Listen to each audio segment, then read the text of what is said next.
Hamas'ta polis teşkilatının kurulmasına öncelik eden, İsrail'in hem ölüsünden hem dirisinden korktuğu, aynı zamanda kendi elleriyle serbest bıraktığı Hamas'ın Gazze'deki lideri Yahya Sinvar'ı tanıyor musunuz? Profilde bilinen ve bilinmeyen tüm yönleriyle Sinvar'ın hikayesini anlatacağım. Ben Kübra Akçelik. İçeriye geçmeden önce sizden küçük bir ricam olacak. GZT olarak 5 milyon takipçi hedefimize yaklaşmak için yoğun bir çaba içerisindeyiz. Sizler de bize destek olmak için kanalımıza abone olup videolarımızı beğenmeyi unutmayın. Hazırsanız şimdi başlayalım. 1962'de doğan Yahya Sinvar o zamanlar Mısır'ın kontrolü altında olan Gazze'nin güneyindeki Han Yunus şehrinde büyüdü. Raporlara göre Sinvar'ın ailesi daha önce şu anda İsrail'in güneyinde bulunan Aşkelon'a yerleşmişti. Bu da 1948 Arap-İsrail Savaşı sırasında oradan ayrılmaları sonucu oldu. İsrail'in daha önce El Meczel olarak bilinen Aşkelon'un kontrolünü ele geçirmesinin ardından Gazze'ye taşınmak zorunda kaldı. Sinvar liseyi Han Yunus Erkek Ortaokulu'nda bitirdikten sonra Gazze İslam Üniversitesi'ne gitti ve burada Arap araştırmaları alanında lisans derecesi aldı. Ailesi ve geçmişiyle ilgili çok fazla bilgi yok. Geçmişi gizemini koruyor. Ancak birkaç kez tutuklanmasıyla oldukça konuşulduğu bir dönem oldu. Sinvar ilk kez 1982'de yıkıcı faaliyetler nedeniyle tutuklandı ve birkaç ay Fara hapishanesinde yattı. Burada Salah Şeyda da dahil diğer Filistin aktivistlerle tanıştı ve kendisini Filistin davasına adadı. 1985'te tekrar tutuklandı. Serbest bırakıldıktan sonra Rafi Mustafa ile birlikte diğerlerinin yanı sıra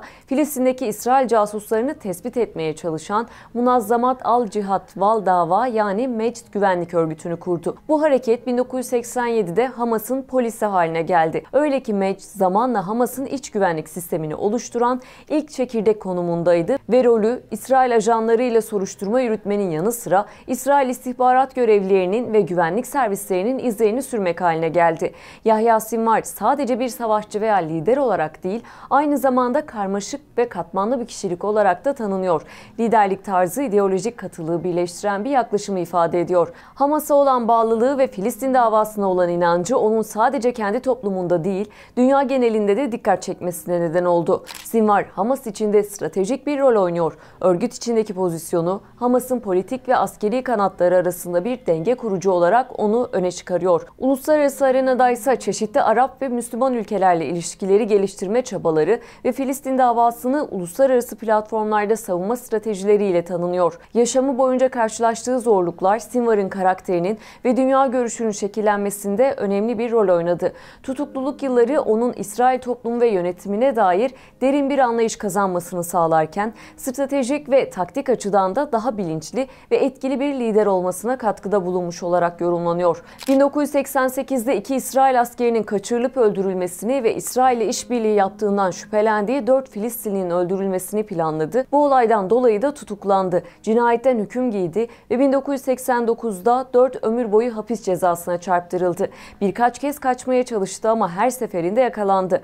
2008 yılında İsrail'de hapis cezasını çekerken beyninde tümör olduğu ortaya çıktı ve ameliyat edildi. Sinvar cezasının 22 yılını çekmişti ve Hamas tarafından 5 yıl boyunca rehin tutulan İDF askeri Gilad Shalit için 2011'de yapılan esir takasında 1026 kişi arasında serbest bırakılan en kıdemli Filistin mahkumdu. Sinvar iyi bir gözlemciydi. Tutuklu olduğu yıllarda İsrail toplumunu iyi analiz etti ve İbrani medyasında yayınlananları sürekli takip ediyordu. Buna İsrail iç durumunu ele alan İbranice yazılmış birçok çalışmada dahildi. Hapisten çıktığında da onları unutmadı. Cezasını çektiği 20 yıl boyunca İbranice'yi akıcı bir şekilde konuşarak İsraillerin nasıl iletişim kurduğunu ve düşündüğünü öğrendi.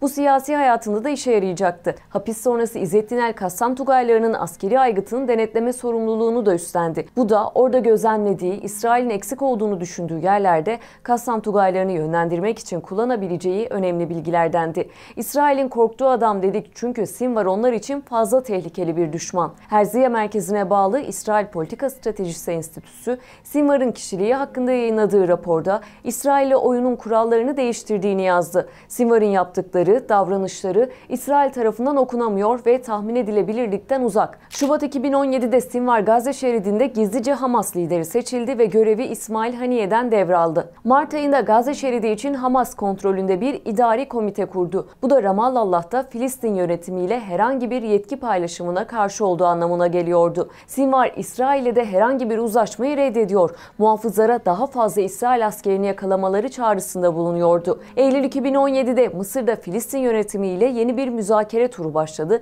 ve Sinvar, Hamas'ın Gazze İdari Komitesi'ni feshetmeyi kabul etti. Yakın zamanda Muhammed Deif'in 2017'de yeni gizli İsrail teknolojisi tarafından kapatılmadan önce savaşçıları İsrail'e gizlice sokmak için kullanmak istediği tünellerin kullanımını reddeden katı görüşlü sesleri Gazze'de susturdu. Sinvar'ın Hamas'ın lideri olarak seçilmesinden bu yana bölgedeki politik atmosferde önemli değişiklikler yaşandı. Filistin ve İsrail arasındaki ilişkiler zaman zaman gerilmiş, ancak aynı zamanda çeşitli arabulucuların yardımıyla diyalog ve uzlaşma çabaları da olmuştu. Sinvar bu çabaların bir parçası olarak hem kendi toplumunun çıkarlarını savunmuş hem de uluslararası topluma Filistin'in hedeflerini ve taleplerini iletmek için çeşitli platformlarda bulunmuştu. 16 Mayıs 2018'de El Cezire'de beklenmedik bir duyuru yapan Sinvar, Hamas'ın barışçıl halk direnişi izleyeceğini belirterek birçok ülke tarafından farklı bir örgüt olarak kabul edilen Hamas'ın İsrail'le müzakerelerde rol oynayabileceği ihtimalini ortaya çıkardı. Bir hafta önce Gazze'lileri İsrail kuşatmasını delmeye teşvik etmiş, zulüm ve aşağılanmadan ölmektense şehit olarak ölmeyi tercih ederiz diyerek şöyle eklemişti: "Ölmeye hazırız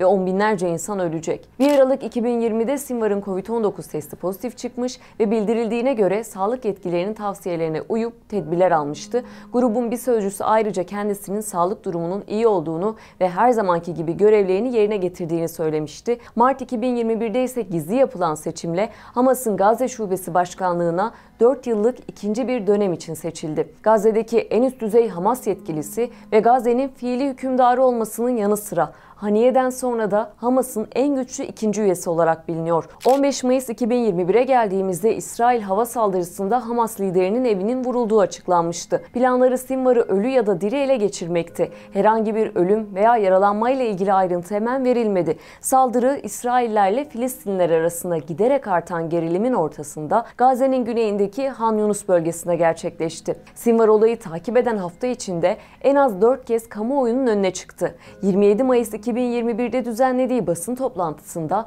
yayında basın toplantısının ardından yaya olarak evine gideceğini söylemiş ve İsrail Savunma Bakanı'nı suikast kararı almaya davet etmişti. Sonraki 60 dakika içinde ise evine ulaşana kadar Gazze sokaklarında dolaşarak ve halkla selfie fotoğrafları çekerek geçirdi. Takvimler 7 Ekim'i gösterdiğinde de Aksa tufanının başlatanlar arasında yer aldı. Hatta İsrail onu bu operasyonun ana planlayıcısı olarak görüyor. Bununla ilgili İsrail Savunma Kuvvetleri Sözcüsü Yarbay Richard Heck de şunları söyledi: "Sinvar Han Yunus'un kasabı olarak tanındı. O adama ulaşacağız. Bu uzun bir operasyon olabilir." Yani Sinvar'ın açık açık İsrail'in arananlar listesinde ilk sıralarda olduğunu dünyaya ilan etti. Onu bulmak için ellerinden geleni yapacaklarını açık açık belirtti. Peki bulunursa ya da İsrail Sinvar'ı öldürürse ne olur? Konuyla ilgili istihbarat uzmanı doçent doktor Ali Burak Darıcılı'yı aradım. Onun bu konuyla ilgili söyledikleri şöyle: İsrail Sinvar'ı öldürürse operasyonun başarıya ulaştığını satabilir, yani propaganda malzemesi yapabilir. Çünkü şu anda sürdürdüğü askeri faaliyetin siyasi açıdan aslında hiçbir kazanımı yok. Netanyahu sadece bir başarı ortaya koymaya çalışıyor. İşte Sinvar'ı öldürürse bu başarıyı ortaya koymuş olacak. Yani bu açıdan da Sinvar çok önemli. Mossad'ın onu açıkça hedef ilan etmesi de yine bu sebeple dikkat çekici. Yani Ali Burak Hoca Sinvar'ı bulmanın Mossad'ın en önemli planları arasında olduğunu vurguladı. Bu yüzden Sinvar'ın Gazze tünellerinde olduğunu düşünen İsrail şehri bombalamaya devam ediyor. Tabi Hamas'ın silahlı kanadı İzzettin El-Kassam Tugaylarının da İsrail saldırısına hazırlanmış durumda olduğu düşünülüyor. Patlayıcılar yerleştirilmiş, baskınlar planlanmış, tünel ağını İsrail güçlerine saldırmak için kullanabilirler. Çünkü 2014'teki saldırıda İsrail'in piyade birlikleri anti-tank mayınları, keskin nişancılar ve baskınlarla ağır kayıplar vermişti. Tüm bunların yanında Yahya Sinvar çatışmalar sırasında tüm rehinelerin serbest bırakılması karşılığında İsrail hapishanesinde cezaevindeki tüm Filistinli mahkumların serbest bırakılmasını önerdi. Ancak İsrail bunu kabul etmedi. Bölgedeki son gelişmelere bakılınca Sinvar'ın liderlik stratejileri ve Hamas'ın genel politikaları da evrilmekte ve değişmekte. Özellikle bölgedeki ve dünya genelindeki politik dinamikler, insan hakları konularında uluslararası kurallar ve beklentiler Sinvar'ın ve Hamas'ın yaklaşımlarını şekillendiren önemli faktörlerden. Neredeyse bir ay olacak çatışmalar, hava saldırıları ve İsrail'in kara saldırısıyla hala devam ediyor. Bölgede yaşayan özellikle çocuk ve kadınlar bu saldırılarda hayatını kaybediyor. Arabulucu durumu olacak mı? Yahya Sinvar özelinde Hamas'ın İsrail'e bir iletişim durumu söz konusu olur mu? Bunu da hep birlikte göreceğiz.